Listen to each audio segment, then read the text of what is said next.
Chur, rih illig an jubh go colóiste na hOllscoile Corcaigh. Is mór an domsa an ócóid speisialta oscailt agus a chruinú. Distinguished panelists, guests and members of the UCC community, you are all very welcome to the Glucksman Gallery here in University College Cork, Ireland. I'm Jean Van Sinderen-Law, Associate Vice President here, and I'm honoured to officiate at this special In Conversation event, which is taking place as part of the Spring Science Conferring Ceremonies at the University, at which the National University of Ireland is awarding two of our guests, Dr. Franz A. Córdova and Mr. Owen O'Driscoll, with honorary science degrees, the highest award that Ireland can bestow on individuals in acknowledgement of their contributions to society.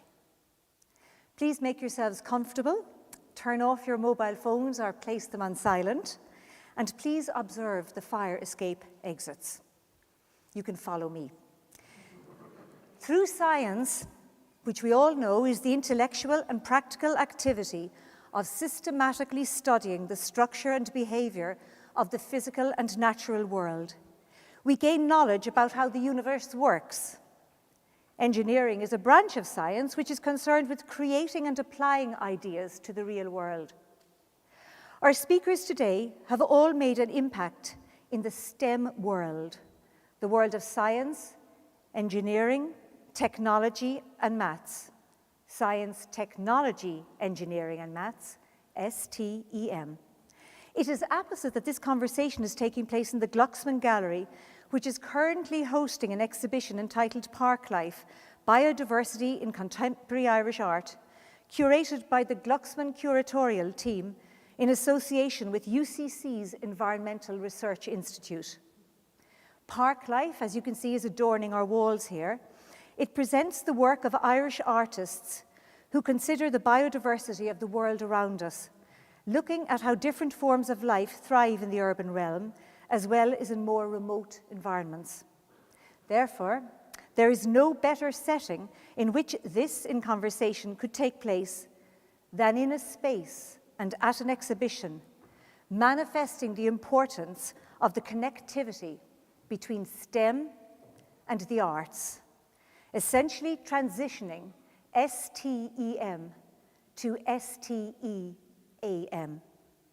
By integrating concepts and practices of the arts, a STEAM approach encourages a deeper understanding of science, technology, engineering, and maths.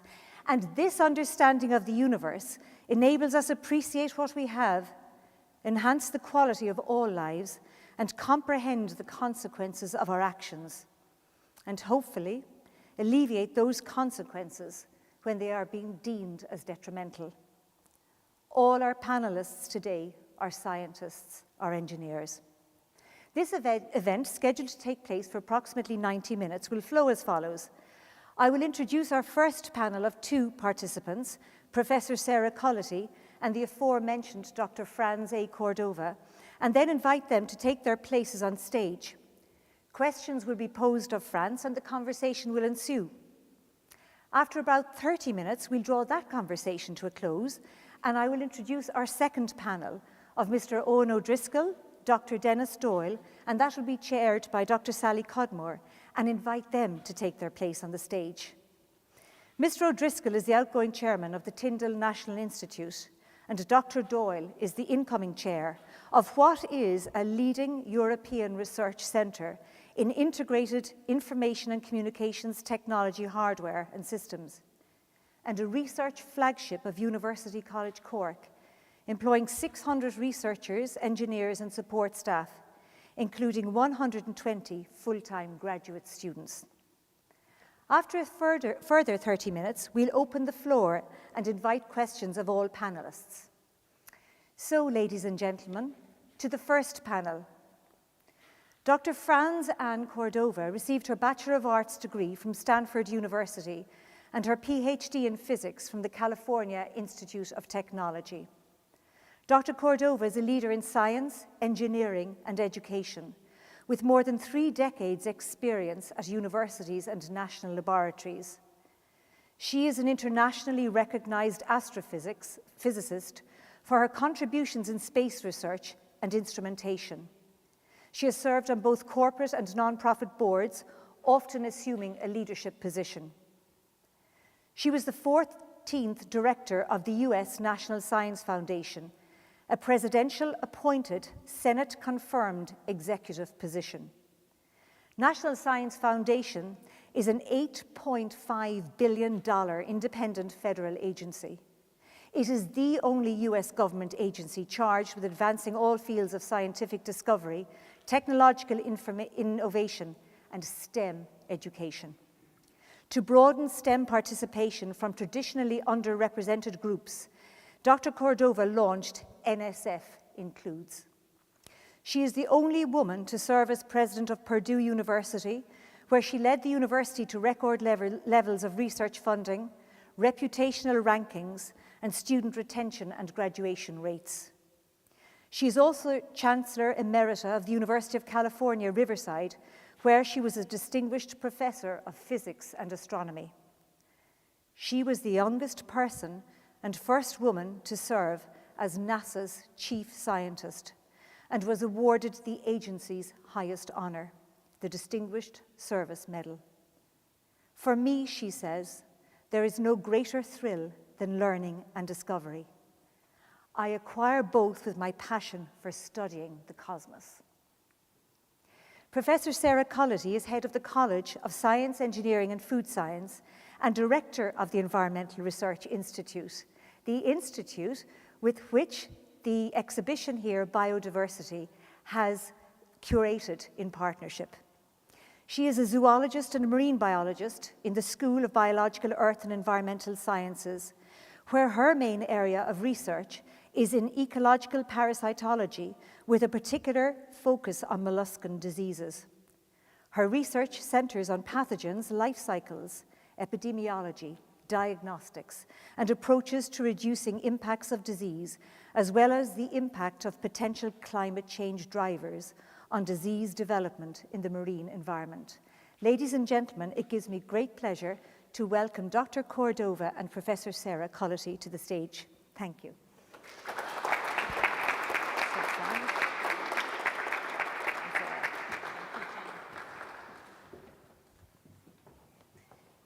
Thank you so much, Jean, and good afternoon, everyone. It's so lovely to be here. France, it is just so lovely to have this opportunity, to have this time to speak with you, learn a little bit more about you.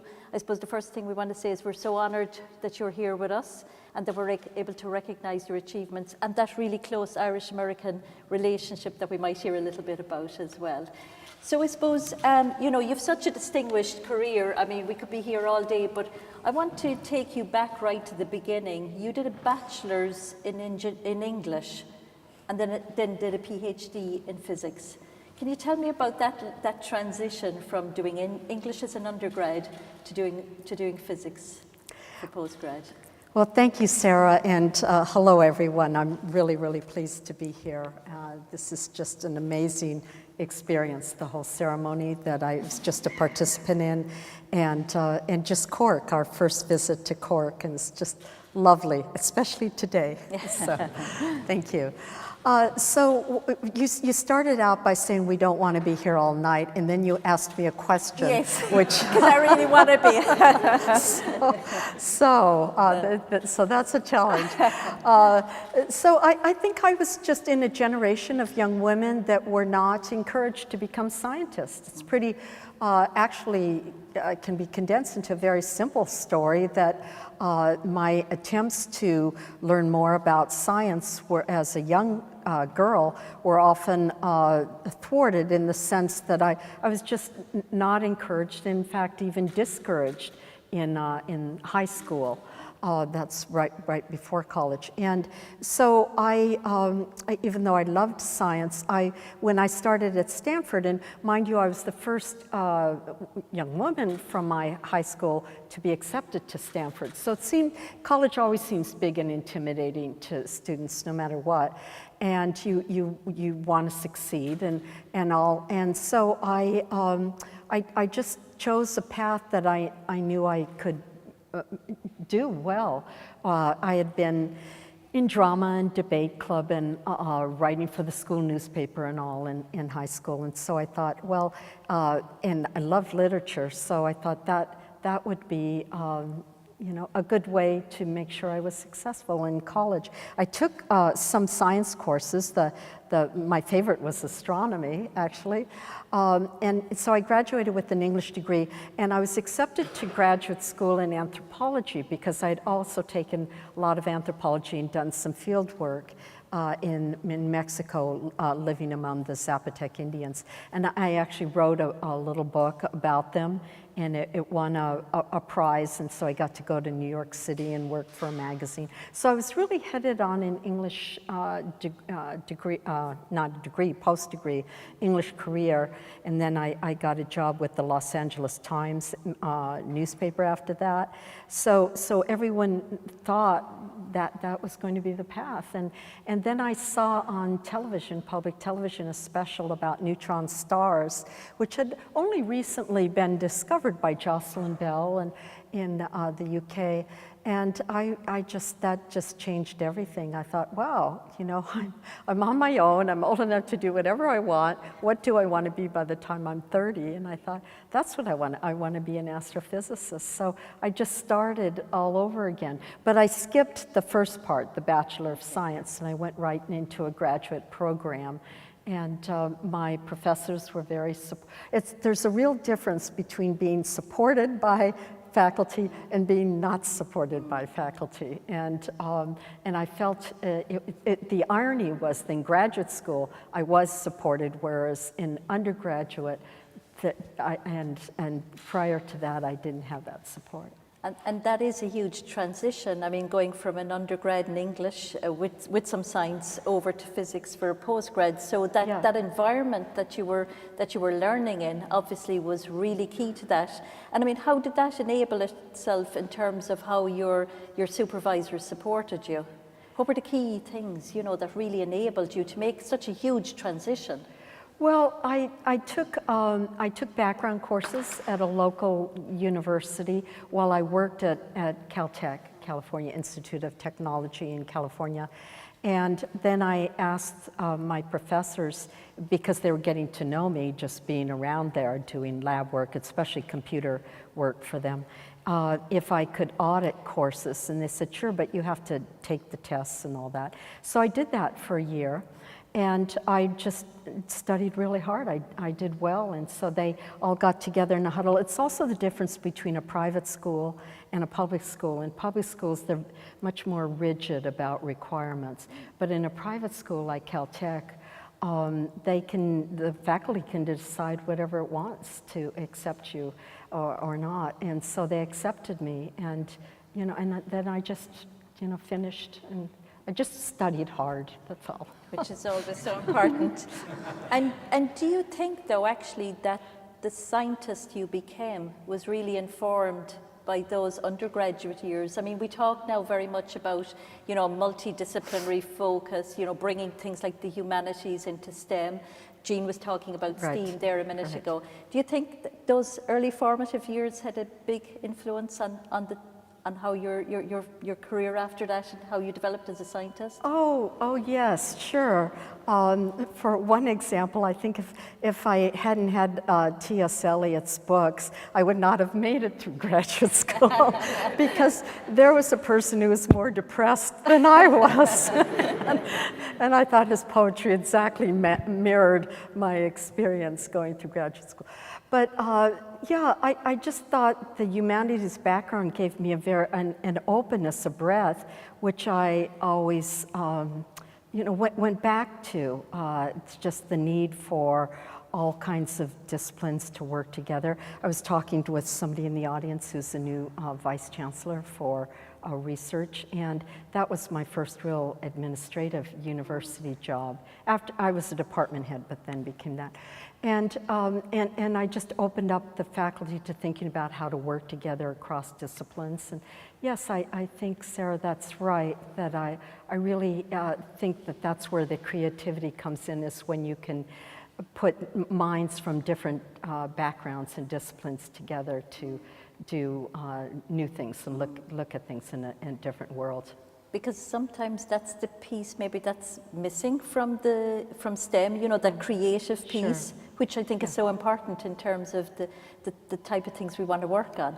Yeah, it's missing, I think, on both sides of the aisle, because my experience when I first started at the National Science Foundation, so it's very, very stovepiped the way the U.S. federal government invests. They have the National Institute for Humanities, and the National Institute for Endowment for Humanities, Endowment for the Arts, NEA, NEH, and the National Science Foundation. And the Congress, which funds all these, doesn't want you to get out of your lanes. So the first thing I did was invite the heads of those two institutions to visit with me and talk about how we could work together. And I found that that was actually much more difficult than you would think. It's not as easy as it is maybe in a university environment. We scratched our heads thinking, well, where were our portfolios overlapping? And they were in two domains. One was the brain, because of creativity, and then the neuroscience and all that. So we thought maybe we could get something funded that and offer grants to people that were trying to think of how to do brain studies in more creative ways and combine that with the arts. And then the other one was in all things digital, because the digital world was just, you know, really coming into big focus. There's a lot of digital art, and the whole world of, you know, books and literature was being digitized. So we thought maybe there was something in that space, but it really never got off the ground. And I think that's because communities, it's not only leaders that get ossified, they are arguably less structured by their environment than the communities they serve. But the communities get very separated too. And so you have to have creative individuals within those communities that really want to come together and work together. So if there's not a bottoms-up approach to it, it's not going to get done. It can't be just top-down, that the leaders of these institutes come up with a bright idea that people should apply for grants there. I think there has to be a lot of movement from the bottom. And that's very interesting, and it is all about, you know, the languages we all speak and how we interact and those different levels. But how, you know, even in the university sector here, how do we enable that bottom up? How do we really communicate to make sure that people are, you know, really have that ability, I suppose, even as an individual, to do something very different? Well, when I started as Vice Chancellor for Research at the University of California, Santa Barbara, on my first day, I announced that we would have a big opportunity with funding for people to do that, to work together across disciplines. And when you know it, the very creative people from music and psychology, and chemistry, all kinds of people. They already were talking to each other in some way, but they never thought they'd get funding for things, and they knew that they weren't going to get government funding because it was too radical and too early stage, frankly. So we started a program. I started a program called Research Across Disciplines, or RAD, and just got some amazing applications. And the interesting thing was that, and they were judged by fellow faculty. I picked out some really cross-disciplinary thinkers to evaluate the proposals, that people almost everybody who started with the grant, and they were small, like $50,000 to $75,000 at the time, not much money, but enough to give them the space and the students to do this work. They all then had proof of concept, and they went on and they got awards from foundations or even the government that were millions of dollars after they got started and could develop something that they could show. So that's certainly one way. But I think there's just a lot of creativity in the university environment, and but people need a license to do that. You don't want them to think they're stuck in what they did their PhD or their senior thesis work. And so having approval from the top and maybe a little funding, I think goes a long ways. Makes a big difference. I know time is short, and I'm sure Jean will be keeping an eye on us, but I want to talk in a minute a little bit more about that leadership role. But before we go to that, I know one of the things that our audience, I'm sure, will be really interested in, and also our students who are listening and who are here as well, is about your role as chief scientist at NASA. Because, I mean, that's something that grips all our imagination. You know, I suppose I just want to know, you know, what were you able to bring to that?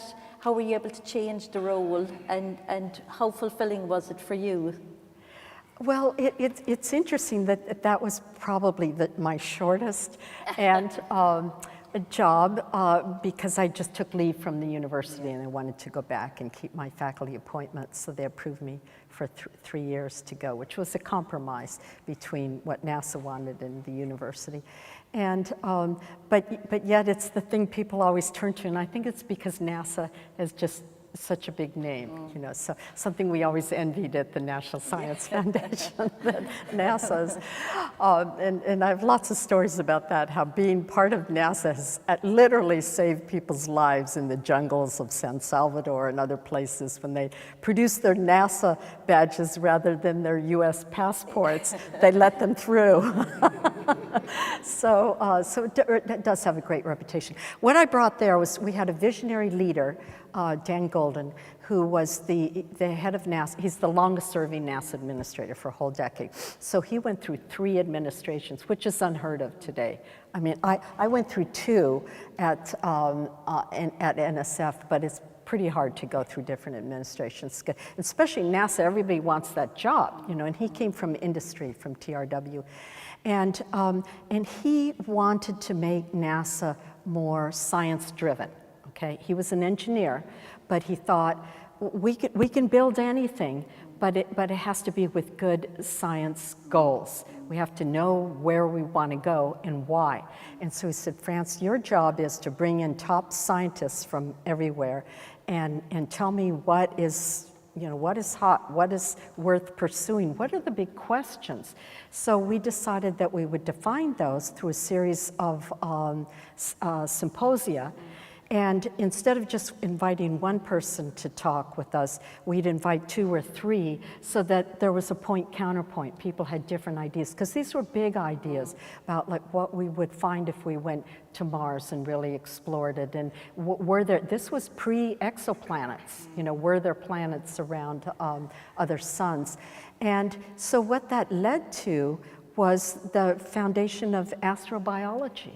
There were definitely faculty in niche areas studying this very quietly without very much funding. Congress was kind of hated the whole idea of the search for extraterrestrial intelligence.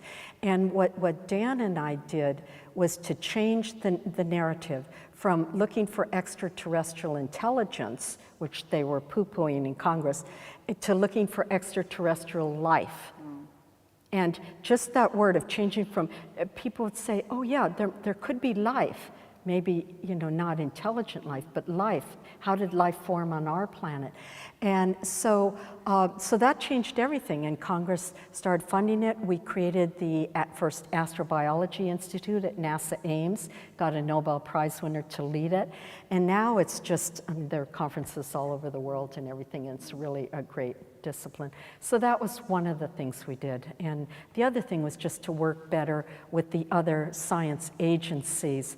I went to Antarctica, did a big study so that Congress would fund the refurbishment of the South Pole Station, which was a good idea because it was completely buried at the South Pole by snow, and so we needed something that could elevate above the ice and snow. And then, of course, when I went to NSF, it was in charge of all the Antarctica research stations, so I went there several more times. So those were the kind of things I did. But you need a visionary leader who has an idea. And we brought Carl Sagan in, and I think some of the people in the audience must remember Carl, who was such a leading light in the search for extraterrestrial intelligence. So exciting times. But, you know, I mean, do you often kind of, you know, look in the mirror and say, you know, that was such a transformational phase, I mean, in terms of, you know, where NASA went, you know, and being a big part of that and leading that change. It sounds like it was really, really transformational. Well, I'll change. Does it resonate with you? I mean, you know, your role in all of that. No, I never think about things. I just think about what's the next challenge. Like, am I going to get those roses to grow in my garden or not? No, I think that you know, if you're alive on the planet, you want to see just change happening, whether there's seasonal changes in your gardens or just the changes that go on and the young people you talk with or all the leadership around you, and just move on. And I've always been a person who really thinks that changes in yourself and transitions and moving on is also a good idea. So things can just refresh. So I look at that as a really good time. And I just talked to Dan Golden a couple of days ago about this telescope that's up there now, the James Webb Space Telescope, was really his idea way back when. So he's very proud that it's on its way, hopefully, to do great things, and I'll do a talk about that in DC next week. But no, I think life is just full of all sorts of things that you want to be happy and thrilled about. I mean, since that time, we've watched our children grow into young adults and become grandparents, and so I don't look at any one thing that I've done in the past as being, you know, I don't hang on to it. I just want to move on. Which is super. And in terms of, I mean, that really incredible career you've had, both as a scientist and as a leader, would you say there's one characteristic, and it sounds like it's always, you know, you're always ready for the next challenge, but you know, that has really driven you from, you know, being a key research scientist into those key leadership roles as well? A characteristic that's done that? Well, so what I tell young women when they ask me about that is that people often recognize things in you that you don't recognize yourself, about qualities to do, you know, leadership or whatever. And I would have never done any of those things if somebody hadn't asked me to go in that direction. And so it wasn't that I aspired to do that. I didn't wake up from the womb and say, you know, I want to be head of NSF or something. Or I just, you know, somebody says, you know, France, there's this opportunity. I think you should try it out, and it's just appealing, you know. It's my husband and I both love the outdoors. We love hiking and climbing mountains and things like that. And it's kind of the same thing. Oh, there's a peak over there. I'm gonna go for it. And so that more characterizes me. It's just a sense of adventure and exploration, a sense of curiosity about other things that are out there. I could never have done, as some people so well do, start something and then just continue indefinitely. No, that sounds really great. And I suppose it is a day of conferrings here, and we've had a lovely ceremony earlier. And I suppose that is, you know, for our students who are here on the campus at the moment, for our graduates who are going out into the world, you know, and it's a very different world even to what we might have imagined a few months ago, not to mind 2 or 3 years ago. But there's obviously very exciting opportunities in STEM. It's complex, but what advice would you give to our students? Well, I think you need to start out going with something that really inspires you, and follow that and do as well as you possibly can. And so I mentioned the television show where I saw the neutron stars. So that was the field I picked up on. I thought, wow, I want to understand how they're made and what they're composed of. And just one thing then leads to another. You know, if you just keep your eyes and ears open, I just think there's opportunity all around us, and you have to say yes to opportunity. It's scary sometimes when people ask you to step forward and to do something, but it can also be exhilarating and just a lot of fun. I never feel people also ask, do you feel bad having left, you know, the laboratory work, the research? And that is something I think about a lot, because I still want to know what dark matter is composed of before I die, you know. But I don't mind if somebody else figures it out. But I still read everything I can about it and ask lots of questions. But no, I'm happy I'm just happy doing what I'm doing, just moving ahead and helping people in their journey towards exploration and towards science. That gives me a good feeling. And it is getting outside of the comfort zone, isn't it? I mean, that's really important for all of us, I think. I think so too, and that's why, going back to our hiking and climbing, I have a big goal to climb Mount Kilimanjaro this summer, and it's just, I think with the mountain you just put one foot in front of the other, and it's exhilarating to be up higher and to test yourself, to test your body. And so some people say, well, you're getting on there, and are you good? You sure you're going to make it? And I said, it's not my body that's going to make it, it's my mind. Yeah, that's so important. I'm just keeping an eye on Jean. We're okay for time, are we? Great, excellent. You'll stop us, I'm sure, no doubt. I want to bring you back as well to some of those key leadership roles you've had in universities. And, when I think of even Purdue University and the transformational change you brought to that university while you were there, I mean, really key impacts in terms of metrics and outputs and where the university went. What do you think, again, how do you enable that? What does a leader need to bring to a university, I suppose, to really, bring something visionary in, and how do you get everyone behind you? Yeah, well, it's such a great question. I think two things. One is that you really have to be in step with the students and where they're going, and be listening to them. I mean, it's really the students that are driving the change, and that's natural, right? They're going to be the leaders and doers tomorrow. So I think not having a deaf ear, but really listening to where they're going and responding to it. And sometimes that's a little tricky to navigate that. That is very important. And just, there are so many constituencies. I think the hardest job I've ever had is being a university president, because there are so many different stakeholders, from the students to their parents to the alumni. You want to manage tricky universities. Try one that has a team in the Big Ten, like Purdue, Big Ten football, because it's a whole nother university world, and it's very, very well paid. So there are zillions of dollars involved in that, and you've got huge alumni fan club that want you to win and go to the Rose Bowl and all that sort of thing. And so you really feel like you're managing two ships. You're captain of this one over here and this one that's going over there. And then there are, of course, the faculty and the staff and all that.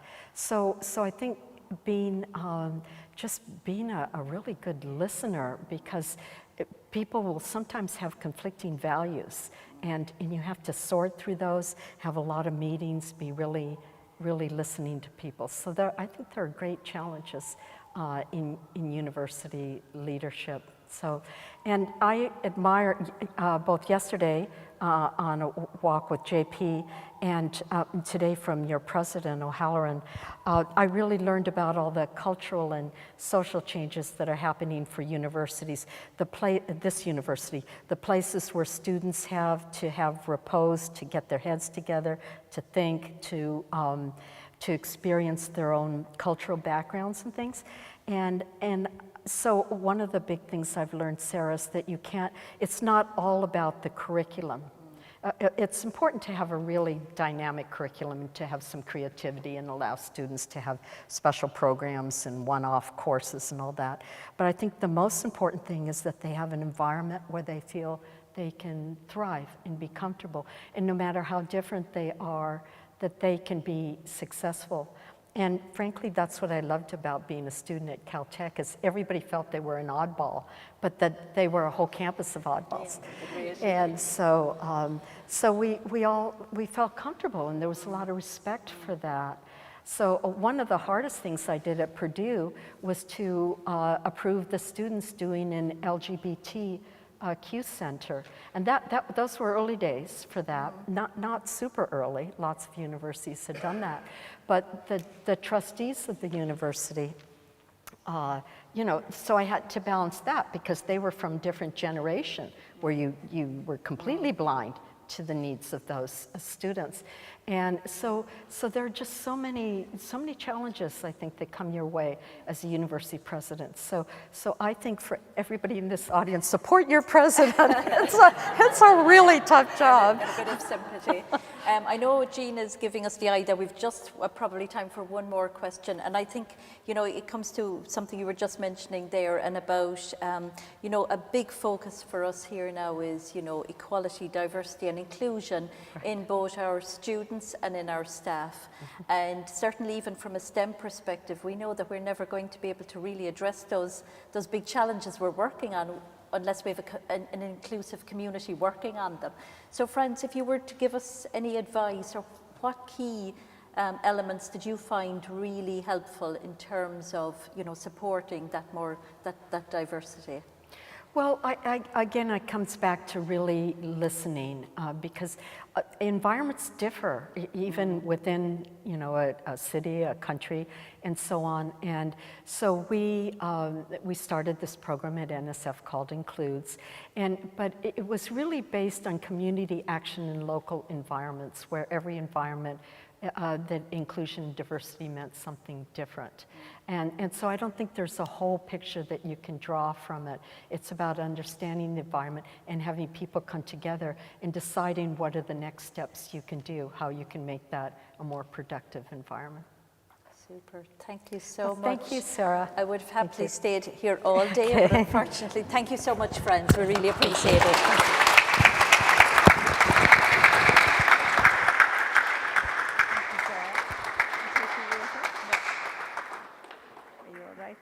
Thank you so much. Okay, and I'll leave this here. So thank you both very much. That was so inspirational, and there are so many points on which I think the audience, and we've also got some questions already submitted to us that we can pick up on in the last 30 minutes of this event. So now to the second panel, and the panel consists of Mr. Owen O'Driscoll, Dr. Dennis Doyle and Dr. Sally Cudmore. And Mr. O'Driscoll will receive an honorary degree tomorrow morning, so by this time tomorrow I'll be able to call him Dr. O'Driscoll.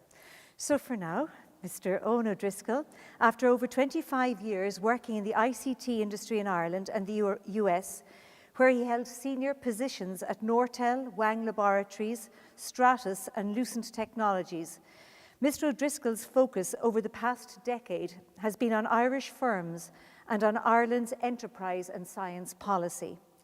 He has served on a number of national bodies, including as chairman of FIRFUS, Ireland's National Policy and Advisory Board for Enterprise Trade, Science, Technology and Innovation, as a board member of Science Foundation Ireland, as president of the American Chamber of Commerce in Ireland, as a board member of the Trinity College Institute of Neuroscience, as chairman of the Governance Committee of LIRU, the Irish Software Engineering Research Centre. In 2004, Mr. O'Driscoll chaired the Enterprise Strategy Review Group at the request of the Minister for Enterprise, Trade and Employment. And in July 2004, the group published a strategic plan for enterprise in Ireland entitled Ahead of the Curve, Ireland's Place in the Global Economy. In addition to being on the board of a number of early startups, Mr. O'Driscoll has served as chairman of the SWS Group, chairman of Shennick Network Systems, and chairman of Tyndall National Institute here in University College Cork. He is currently a governor of the Irish Times Trust, a director of the Irish Times Limited, a director of Barclays Bank Ireland plc, and chairman of the Investment Committee of Development Capital Limited. Owen is a graduate of UCC and holds a bachelor's and a master's degree in engineering. He's a fellow of Engineers Ireland and a fellow of the Irish Academy of Engineers. For 30 years, Dr. Dennis Doyle has defined and developed major technologies in the semiconductor industry. He has run large and complex silicon manufacturing facilities both in Ireland and in the United States, dealing with convoluted global supply chains. He is a key strategic thinker in defining roadmaps for future technologies. He has played a major role in large-scale mergers and acquisitions and has led large organisational transformational change projects, such as pension reform in Ireland. He has served as a fellow, vice president, and as the Ireland GM of a major semiconductor company. He has a major passion for people development. He has learned that any achievement, even in the most technological of fields, requires the ingenuity, collaboration, and action of people. Through his mergers and acquisition experience, he has learned firsthand that the definition and integration of cultures is a critical factor for future successes. Dr. Dennis Doyle is the incoming chairman of the Tyndall National Institute. Dr. Sally Cudmore is Interim Director of Innovation at University College Cork. As the Interim Director of Innovation at UCC, she oversees activities to encourage and support innovation across the university. The office has responsibility for capturing, protecting and licensing intellectual property, supporting spin-out companies, and promoting collaborations and partnerships with industry through research collaborations and consultancy. Dr. Cudmore has a biochemistry degree from UCC and a PhD from the cell biology program at the European Molecular Biology Laboratory in Heidelberg, Germany. This was followed by postdoctoral fellowships for cytoskeleton research at the University of California at San Francisco. She has an MSc in Technology Management from the National Institute for Technology Management in UCD, and she has corporate experience having worked at Elan Pharmaceuticals in Dublin and with the Seattle-based biotechnology company Targeted Genetics. Ladies and gentlemen, it gives me great pleasure to welcome our three panelists to the stage. Dr. Dennis Doyle, Dr. Sally Cudmore, Mr. Owen O'Driscoll. There you go. Thank you. Thank you.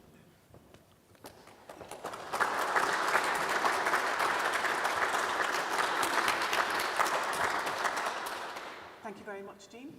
So we go from one very inspirational oddball to two maybe slightly more homegrown oddballs, but equally as inspirational. So it's my pleasure to be here this afternoon and to help engage both of you in a conversation. So I suppose we're going to start out, this year, Tyndall National Institute, founded as the NMRC, is celebrating its 40th anniversary. I think this is a fantastic achievement. And very clearly, Tyndall has stated as part of its 2030 strategy, huge ambitions for growth. This is an exciting time, particularly an exciting time for you, Dennis, as the incoming person. So I suppose I wanted to maybe start off, not sure who we start with. Maybe we'll start with you, Dennis, if that's okay.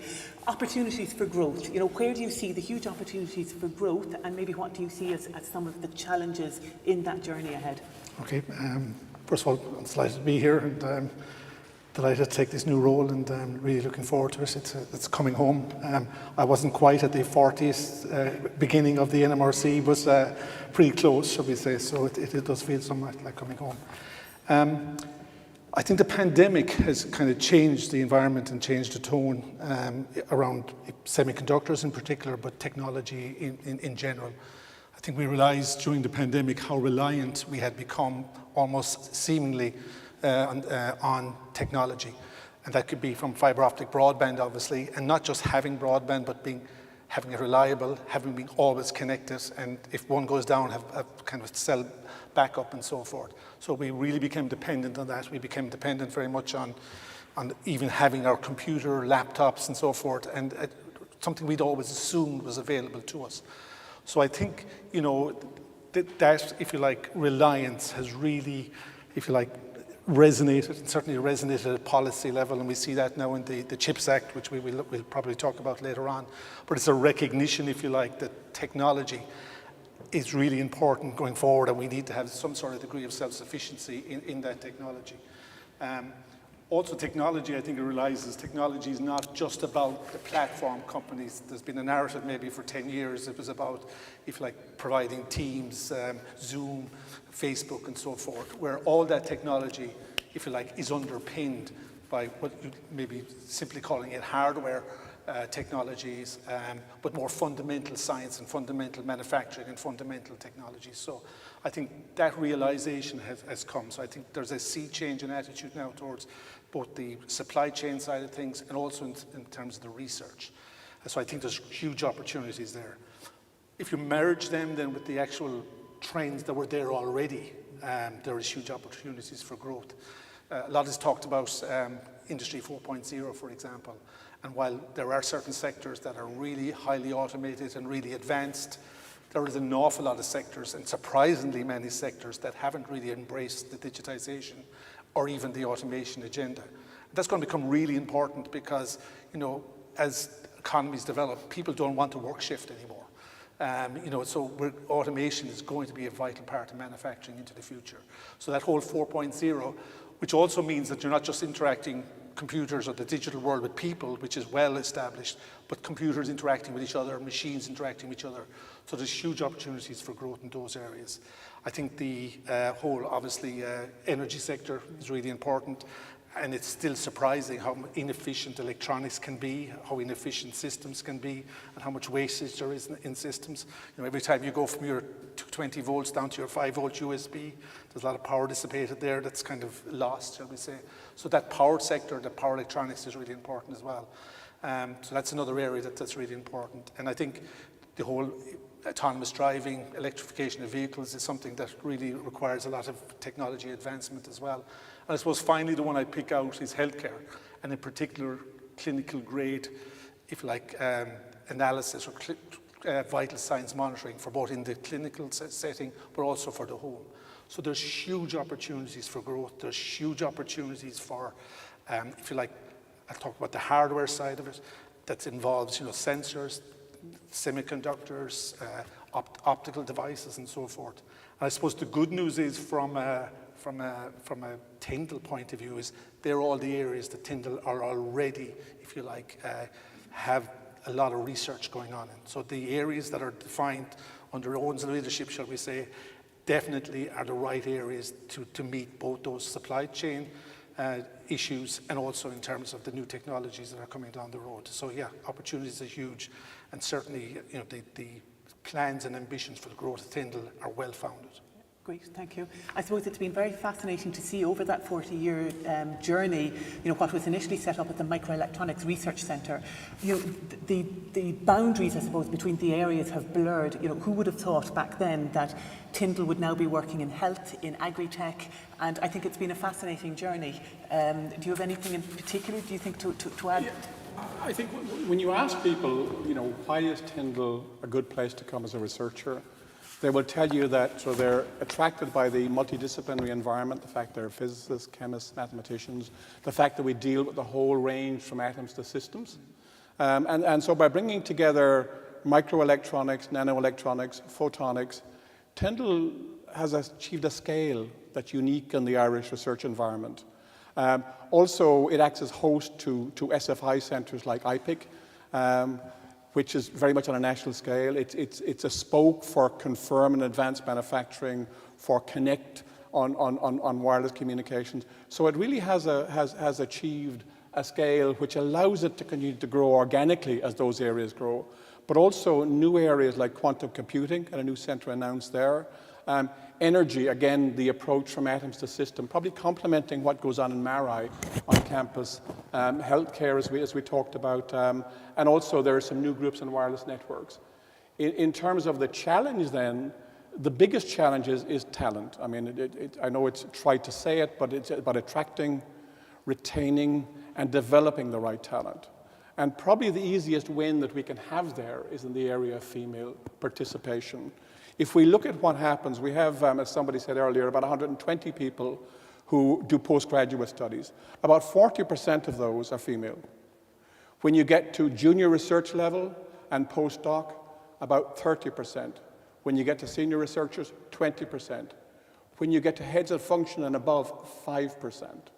So we really don't fully understand the barriers to females getting into senior positions. So I think great work has been done with outreach around getting female participation in STEM, but we still don't fully understand the barriers that prevent people from getting to senior positions in institutions.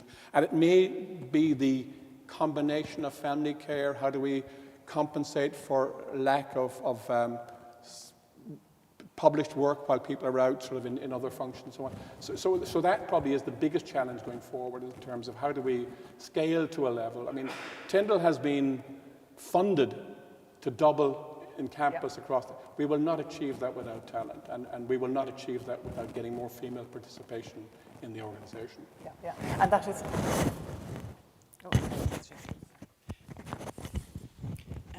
And I think that's probably particularly acute in the more physical sciences. I mean, we see similar sorts of issues across the whole area of STEM, but I do think it is definitely exacerbated within the physical sciences without, Very much so. And I know that we're participating, again, looking very, very hard as part of the Athena Swan presentation, which again SFI has very, very correctly sort of, mandated as a Queen for participation in these activities.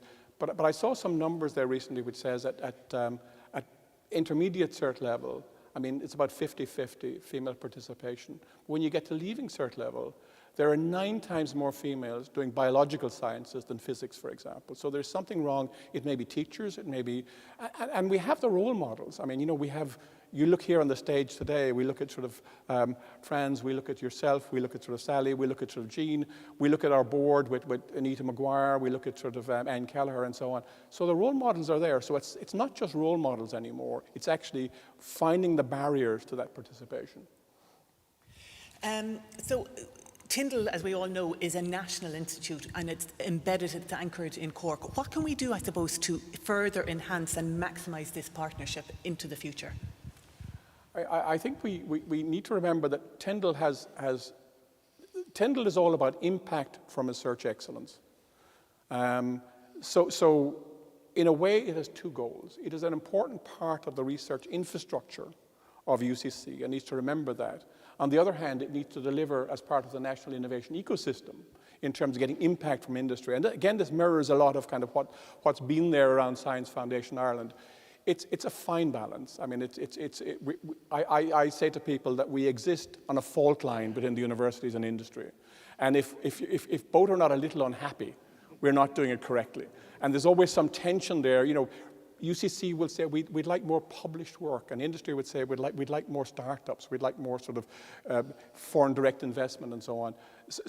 But I think fundamental to that talent is actually very, very close participation with the universities. We will not get senior scientists, senior researchers to come to an institute unless it has a strong academic underpinning and the ability to work cross-functionally. And we see this, for example, in biophotonics, where Stefan Anderson Engel's group can work with clinicians in the university. We see this in quantum, where Seamus Davis's presence on campus allows us to attract leading players from around the world. So it's very, very important in that talent drive to have very, very strong links with UCC. And also it's important in terms of a recruiting ground, because we should be out there attracting the best students from physics, from chemistry, from engineering, from the arts, and getting them all to work together and do exciting research. So building that is strong. Now, there are slight tensions in that as well, because Tyndall seeks to be a national institute, even though its resources are owned by UCC.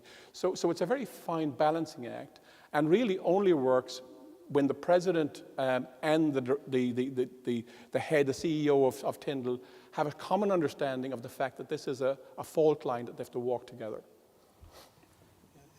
In some respects, that's a very internal question, obviously, in this forum. But coming from the outside, shall we say, looking in, UCC and Tyndall are joined at the hip.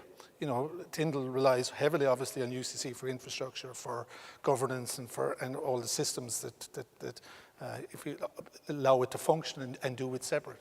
And in some respects, they're in the same space as well. It's all about research, all about high impact research, and it's all about, if you like, making sure that research is being done properly. In some respects, the quality of the output of research is just really a measure of the quality of the researchers. And I think, how to, if you like, maximize the overlap between like Eng and computer science and the sciences in general. And the business school is another area that I think needs a lot of attention going forward as well in terms of entrepreneurship and so forth. I think, maximizing that really is dependent on having a common purpose. And any organization, especially when you merge them or when they're in conflict, a common purpose is key. And at the end of the day, everyone sitting here is an educator. And we talk about the lack of talent. And at the end of the day, that is really what Tyndall and UCC are all about, is producing high quality graduates, whether it be at undergrad level, whether it be at postgrad level, who have done a high degree of quality research. So it's producing high quality research and researchers is really the common purpose. And when you have that common purpose, the decision making on a day-to-day basis becomes a lot clearer. So I think if we continue to remember that, the real impact that we can have from both UCC and Tyndall is to provide high quality researchers to industry, particularly in our case in terms of the ICT industry, the decisions become a lot easier and the maximizing of the potential becomes a lot easier. Thank you. I mean, there is no doubt it is a hugely beneficial mutual relationship between both organisations, and it's great to see the impetus continuing in that direction. As you rightly say, a very big component of the outputs from Tyndall and the university is graduates, but also, I suppose, the research impacts, and from my perspective around the whole area of commercialisation. Is there anything additional, do you think, that we could be doing to really help drive that commercialisation agenda, to ensure that the state investment into research is being maximised and that we are really showing the impact from this? I mean, today, for example, we've hosted Enterprise Ireland and their commercialisation specialists, and they really want us to see us driving HPSUs. It's not about spin-outs anymore, it's about scaling those spin-outs, it's about maximising the benefit back to the state. So what more can we be doing to really ensure that we're driving that agenda? I think knowledge transfer is about people. It's about people moving across the boundaries, moving from academia to research institute to industry. And in Tyndall, we do fairly well there in terms of the PhDs who go out when they're finished and go work in industry. And we've got quite a good record there of that and participation and influence in industry. I mean, sort of people like Dennis with analog devices, people like Anne Kelleher, sort of, at the semiconductor industry here is populated by alumni of Tyndall. We also do pretty well at getting industry people to come in and work in Tyndall. I mean, it's fantastic when you see people like Rockley Labs, when you see Facebook Reality Labs having labs. So it really is, as an environment, it's very conducive to that kind of transfer. What doesn't work as well is getting people from academia to go and spend time in industry and then back in again. So we don't have free movement of people. And when I worked at Lucent, I mean, I was fascinated by where Bell Labs had people who came into the manufacturing activities, who went to universities, who came back. And here we seem to be hung up in terms of, well, what's your published work for the last 5 years? So if you've been in industry, you don't have published work. So we need to find ways of increasing the mobility, I think, because that's where the real knowledge transfer takes place. And that's where people in industry start to learn about the potential of the technologies that are coming down, and people in academia start to understand about sort of the innovative needs and applications that can be done out there. So I would say the best thing we can do is mobility. Plus, I also think that we need to double down on being an innovation leader. I mean, tax and talent have been the cornerstones of Ireland's economic success in the past. Now, we can forget tax in the future. I mean, we're really going to have to double down on talent and the innovation ecosystem. And I think there we need a national resolve to become an innovation leader going forward. We do pretty well as an innovation follower, but I think we need to sort of fund education and fund research at a level that the leading players do, because we won't achieve it unless we fund education, unless we fund the research activity. So I think a renewed call for innovation leadership, I think, sort of at the national level. If you look back, and again, one of my hobby horses is I think we need an innovation council in Ireland, which brings together academia, business, and government.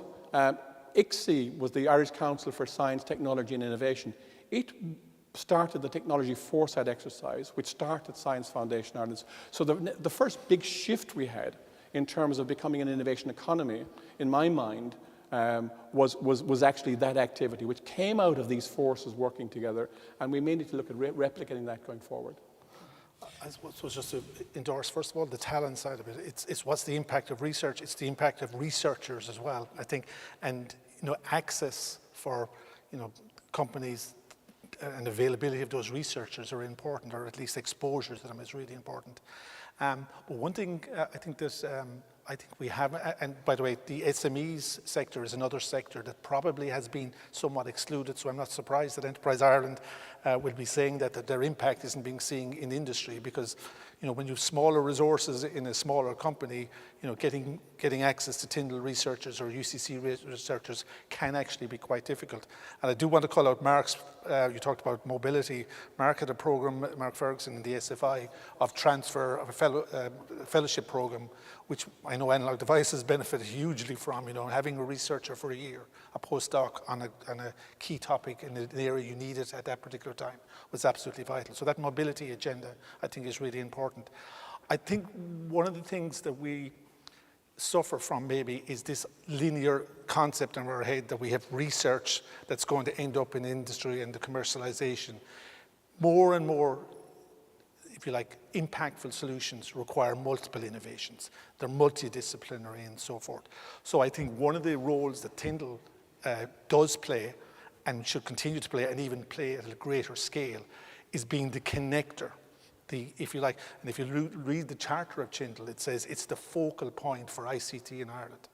So, Tyndall as a catalyst to make those connections. And thinking of research and the body of research within UCC, Tyndall, and indeed the whole country, as a sandbox on which you can bring an SFI kind of company, an SME type company, or a multinational, or even a starter, and engage with them on what's available and so forth. And even then as well, putting multiple companies together who have different disciplines. So that idea of an ecosystem is really, really important. And I think, personally, I think that's the push that we can make in terms of getting impact from research into industry and so forth, is as a provider or a creator of that ecosystem. I think one of the advantages Ireland, and I've been beating this drum for a while now, is we haven't harnessed the fact that not only do we have many multinationals here, but we have many multinationals across different sectors. And more, whether it be in healthcare or whether it be in vehicles or whatever, it's different industries can't solve them on their own. Whether, you've got the pharmaceuticals and the medical devices company are closely linked, but then medical devices are closely linked now with ICT industries and so forth. So we haven't made use to date, in my view, of this ecosystem. SFI did a very good job of getting these centers to, if you like, to get the, the disciplines across the universities into single centers. But now we need to, if you like, operate as a catalyst by which, places like Tyndall can put all these players together. And it's, those opportunities that come along from those conversations and those Westworks is really where I think the impact is going to happen. Okay. So we're going to make a slight change in direction now and talk a little bit about the European Chips Act, which is very topical, particularly in the context of Tyndall. So what do you think are what are the opportunities for Tyndall now in this new space? And I'm going to come on then to you, maybe Owen, afterwards, and ask you about, I suppose, maybe the policy and how Tyndall can be helping to shape policy to facilitate Ireland in particular in that direction. So maybe starting first with you, Dennis. Well, I suppose the CHIPS Act is and there's the equivalent to the US and there's the equivalent one in Europe, is a major, if you like, recognition on behalf of the European Union that, we are so now dependent, that we've taken our eye off the ball for the last 20 years, that we are so dependent on other continents, let alone countries, for our technology. While we have very strong areas within that, we're basically, dependent, and we're not self-sufficient anymore. And the basic tenet of the CHIPS Act is by 2030, 20% of all ICs will be produced within the European Union. So what it really does, in the positive sense, it focuses people's minds now on saying technology is important, we need to have it secure in terms of the supply chain, and also we need to have it secure in terms of what's coming next in terms of research agenda. So it's going to have a huge impact. And I think it's just a recognition. So that recognition is really important. I equate it effectively to the Common Agricultural Policy that was there since the founding of the EEC, because that was set up basically with the kind of idea that Europe would always be self-sufficient in food. And to a large extent, that has absolutely worked. A lot of people would complain that we spend too much money in the common agricultural policy, that it's not efficient and so forth. But despite all the things that are going on wrong in the world at the moment, no one's ever saying that Europe is going to run out of food. We might run out of wheat maybe, but we won't run out of food. So the other feature of the common agricultural policy was it was across all the sectors. It was across dairy, it was across livestock, it was across olives, it was across vines. So it was keeping and maintaining that infrastructure. And in some respects, this is almost a latter-day version of the common agriculture policy, and it's kind of almost trying to be retrospective. Now, the dangers, I think, of it is that it becomes too focused, that it suck up all the funding in specific areas. It would be like the common agricultural policy saying we're only going to look after milk, right? And we'll feed the whole Europeans on milk, and make sure. So there is a danger that the impetus will be to say that big or microprocessor companies will suck up all the resources or suck up all the subsidies, or whether it be research grants and so forth. So I think that's, maybe you can talk to Owen about in terms of the policy. I think that's the big policy agenda for Ireland and for Europe, is to make sure that the breadth of technology that we saw was required during the pandemic and will be required in the future is covered by that CHIPS Act. I would totally defer to Dennis on the CHIPS Act.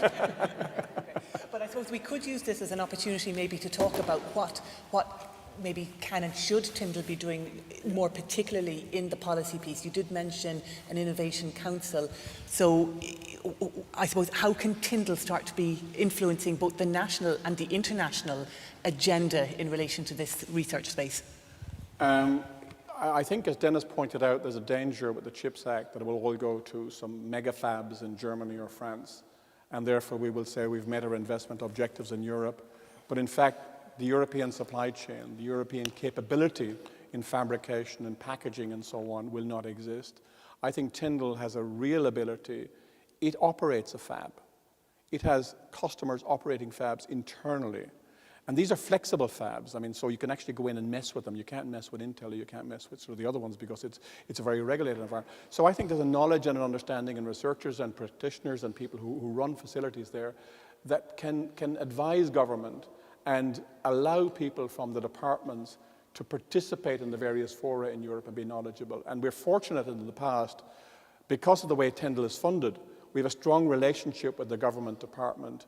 And in fact, for a lot of information and updates around policy and so on, Tyndall has gone and worked with the Secretary General and the Assistant Secs in that area. So I think continuing that dialogue is very important, and making sure that it's not just about the big players, but it's also about the little players in Europe and the small fabs and so on. So Owen, as you step down now after almost 8 years leading the Tyndall board, is there any particular achievement, I suppose, of Tyndall over that period that you're particularly proud of? And maybe do you have any words of wisdom for Dennis as he steps into these very large shoes? Okay. In terms of achievements, I think there are two. One is Tyndall is about impact from excellence. And there are two great, and it's continuing to do that. There are two great examples over the last few years. One is the work of Cian Mahuna and his group around magnetics and silicon and power electronics. This is work that started off as basic research and is now commercialized by the biggest phone manufacturers in the world. I can't say their name. But if you look in your pocket, you probably have this technology which allows you to miniaturize devices. And this has been a source of licensing and great commercial success. And that's work that sort of Tyndall shows a very direct involvement from research excellence. And the other area is in Paul Townsend's IPIX group, where Brian Corbett and others led to the foundation of a company called Infiniled. And Infiniled was acquired by Oculus, who were acquired by Facebook. And now in Cork, we have the potential to do real work in terms of augmented reality, the physical aspects of augmented reality and virtual reality. And in fact, there are fabs here now sort of doing that kind of work. So that's an example that sort of, I think, continues to show Tyndall's contribution to industry in two very important areas. And the other one that I'd be particularly proud of is the fact that Tyndall has been recognized as an important part of the national innovation ecosystem. It will expand across the other side of the river to the North Campus, I think is the name, in a €75 million investment, which will give it the capability and the infrastructure to continue to contribute going forward, which I think is a tremendous achievement by the team at Tyndall in terms of working this, so that in terms of advice, always be very careful about advice. I think Tyndall, in my view, is an organization that is well led, an organization that has a good operating model and a good infrastructure. It really is all about the people. So I would say to Dennis, make sure you continue to question people about the talent they're attracting, they're developing, they're retaining. And if I believe the operating model and the leadership is such that if we get the people part right, attract the right people to Cork, develop the right people in Cork, then Tyndall will be successful for another 40 years. So, Dennis, we'll leave you with the last words. When Jean introduced you, she said that a very important part of your background and your beliefs is around culture, organisational culture and people culture. And as Owen has rightly pointed out here, the key in the next stage is going to be about people. So, yeah, definitely the next stage. First of all, I want to acknowledge Owen has set the seeds for this expansion, and capably aided by William. In terms of the CEO and Cormac in terms of getting all that into operation. So there's a good leadership team there. The expansion is ongoing and hopefully will develop, and the challenge is to getting the people to go with that. Creating that critical mass is really important. I think that's really what this expansion is about, getting it to a size that it can compete internationally and can attract talent from around the world. I think that's really, really important. So yeah, having the right culture is really important. And culture is all about, knowing what your goals are, knowing what the purpose of the organization, and there's so in terms of that, there's a good strategy set out in terms of the impact it wants to make. I suppose maybe slight nuances I might be able to bring to the party or so forth around that, but partially around the people, making sure we have the right talent, making sure we can grow that talent, making sure that we are getting that talent at a postgraduate level out into industry is really important. That's the biggest impact that Tyndall can make over the long term in terms of, so I think that's really important. I do think as well, we need to broaden our client base from the spectrum, from startup, multinational with the SMEs in the middle. I think there's a lot of impact to be harnessed there, and it's really important to be harnessed. I think it's important that we develop that ecosystem and make sure that Tyndall is the focal point and is creating that network of companies, that network of researchers, and if you like, the sandbox to, if you like, to continue its journey. It's in the right areas. And again, as you say, it's the incoming talent is a big issue, making sure we attract the right people and making Tyndall's culture attractive for those people, and so I think it's been well led by William and Owen so far, so I think they're only telling me I can only mess it up from here, Super, thank you. So I suppose we all look forward to the next 40 years of Tyndall, which is going to be very, very exciting. I mean, there is no doubt that Tyndall is a flagship research institute for UCC, but even more importantly, both nationally and internationally, it is up there, it is playing at the top level of excellence, and I think it's well done to Owen for leading this ship for many, many years, to William, to Cormac, and to everybody else in the Tyndall team, and good luck to you, Dennis, as you embark on this new journey. So thank you, everybody. Thank you. Stay there, yeah. So I'd like to invite Sarah and Franz to take a seat on the stage, please, and to open up the proceedings to any questions from the audience. Has anybody got any pressing question or anything that they'd like to ask or comment on anything they heard this morning? Responses to it. So I'll walk down here because I'm mic'd and I can take the question, but you may be heard through this. Thanks, Jean. Michelle. Dr. Córdova, a question for you, if I may. I'm absolutely amazed that the chief scientist in NASA is an English graduate. My question is twofold. First of all, what do you enjoy to read? Is reading and English and literature and novels still an important part of your life? And my second part is, did you get the NASA jacket? Or a helmet. And the baseball hat. And this is Michelle Power, who's director of our talented student program, Quirkus. Thank you, Michelle. This is working, yes. So I have I have more clothes that I haven't bought than I think. When I left Purdue and I had all these NASA things, all these Purdue shirts, I think I had 60 or 70 that I hadn't worn, so I brought them all over to a center for young people. So there's lots of people wearing in West Lafayette, Indiana, all those clothes. Is that one of the questions that you were asking about? Okay. Pardon me? That was the easy question. That was the easy question. Okay, and about the books that I like? Yeah, I just read a lot of books. I thought, so here's one. How many of you have read Ishiguro's, anything of Ishiguro, Remains of the Day, or The Buried Giant? So when I first read him, I said something that I hardly ever say to my friends. I said, this guy will win the Nobel Prize, and he did, which was amazing because I'm not good at don't ask me for any other predictions. But it was just such a novel writing. I thought that was really beautiful. So the early ones I liked were, I mentioned T.S. Eliot, were Nabokov. I just loved Nabokov, I just read, well, I have all kinds of things. A lot of women writers now I've been reading. So we can talk about afterwards, the collection of things. Yeah. Anyway, Clara and the Sun is a really good recent book of Ishiguro's. Professor John Cryan, our Vice President for Research and Innovation. Yeah, I have a general question to anyone who wants to attack it. We spend a lot of time talking about funding for early careers and making sure we get early careers and making sure both for both genders or whatever else, and full professors do okay. I'm just wondering, something I've been quite interested in is mid-career and helping people who are tenured, who keep the fire in the belly, avoiding what I call the mid-career slump, but it's also known as the hourglass effect, where things start to go slower, and getting people to keep that innovation going across, and this would be both in research, but also in the private sector as well. So I was curious what people think about that. I'll just start off in research because in my full-time job now is running an organization called the Science Philanthropy Alliance, and it has 36 of the big science foundations like the Gates, Bill and Melinda Gates Foundation, Kavli, Moore, Packard, et cetera. And they have really turned to funding more, so that's private sector funding for exactly what you're talking about, mid-career.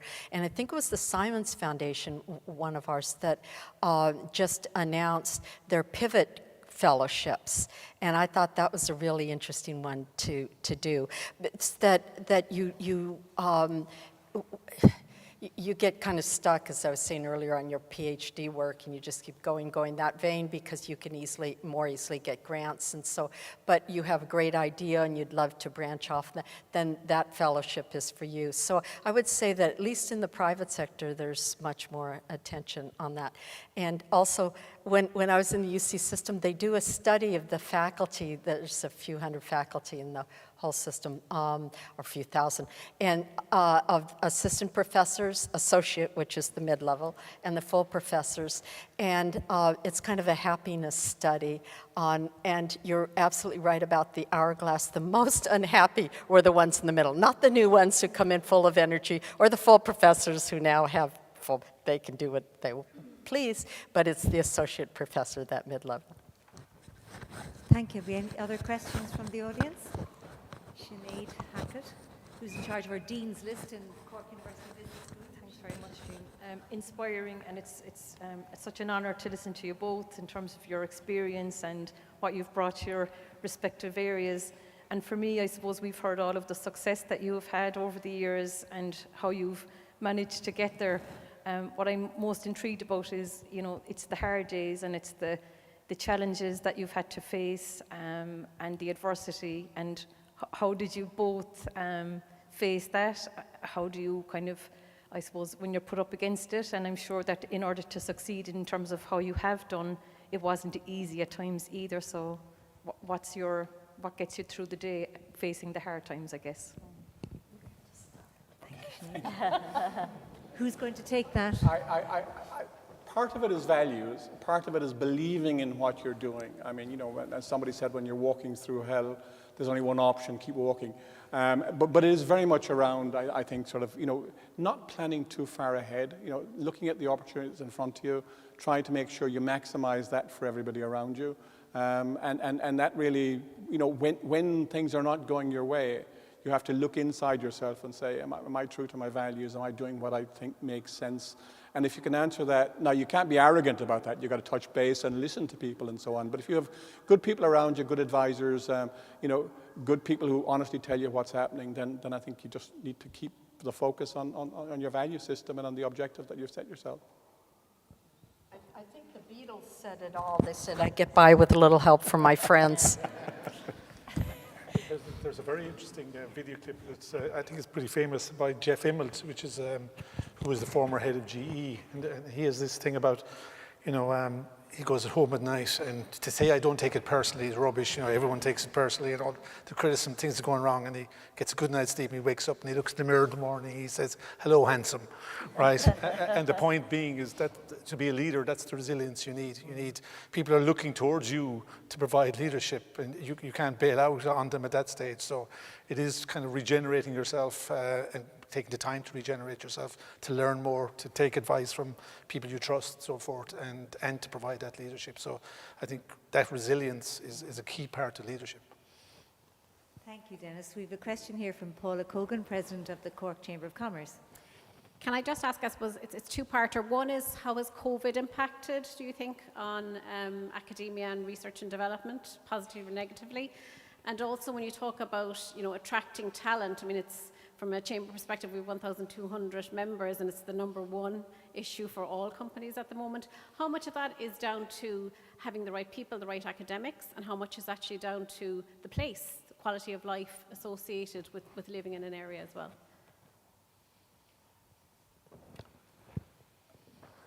As a Corkman, maybe I'll take the last part of that. Since COVID, it's become much more about quality of life. It's become much more about place. It's become much more about location. And I think, you know, places like Cork have an awful lot to offer. But they also have disadvantages. I mean, you know, if you move a family where they've got teenage children and so on, the schooling system for mobile players, can I change job without changing location again? So I think we need to factor all these things into, but I certainly think that kind of we need to play up the lifestyle, the wider benefits, and people value those much more since COVID's come along. Also, I think there's a potential with hybrid working now to do things we never did before. I mean, we always felt we were an island on the edge of civilization. I mean, hybrid working puts us at the center of activity, so you can do anything from here right now. So I think we need to encourage new models of working, not just kind of home working and so on. We need to see organizations headquarter themselves here and then allow talent to be flexible globally, because that's what will happen. Yeah, I completely agree with everything you said. Just looking at young people of my children's age, that they want opportunities to live in places where their kids can go to good schools, where there's good medical care, they're birthing, whatever, and they want to have that flexibility so that they can work from the home and then just go to the business once in a while to check in and to meet with others. And it's COVID really, you know, tying together the two parts of your question, have really changed that. First of all, I think you all know in the university, we tried as leaders and whatever in university and in the government to get people to be more you know, flexible in their work-life balance and all that. And everybody was driving an hour and a half to work and back and all that sort of thing. And they said, no, we don't have the technology to work from home. And overnight, all of a sudden we had Zoom and all these other platforms, Microsoft, and people found it very easy and actually very enjoyable. So I think exactly what you were saying, Owen, that now the trick is getting them back in the office at least to see what they look like and, you know, have some conversation, but to really provide a very flexible work environment is just key. And the other part is that in a town, that having the best facilities you have, the best school system, the best medical system, those are things that are just invaluable, especially for those young couples, you know, having families. And you talked about women in science, and all of our studies have shown that it's just so critical that mid-career point is when we start losing women and they're making choices to stay at home with their children. They may or may not get back into work.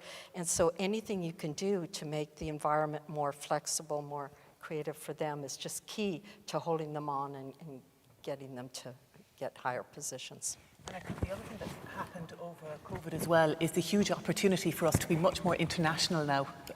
You know, the connectivity piece is really, really helping that. I mean, one of the things I thought was fascinating last weekend, my husband is French, the French presidential elections were on, and he was able to vote in our local city hall. But the queue around the corner was much larger for those French people voting for their French president in Cork than they ever would be for the Irish voting. So, you know, I just think we've changed so much. I mean, it's happened over the last decade, but there's no doubt that there's been a huge injection over the last 3 years where we now know we can do this. We can do this collectively, and it doesn't actually matter to a large extent where you're physically based. I think this is a great opportunity for science. I have to ask you later whom he voted for. Unfortunately, you can't ask it now because I'm under fierce orders to draw the in-conversation to a close. And I suppose, going back to what Fran said earlier, we have to just look to the next opportunity, what's around the corner, and all unite in a common vision and focus and, as they say, drive on.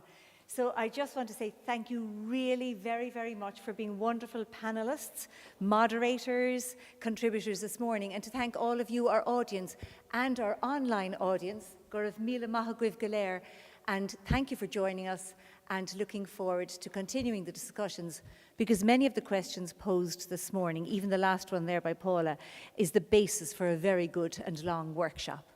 So thank you one and all. Gurv Mila Mahagwiv.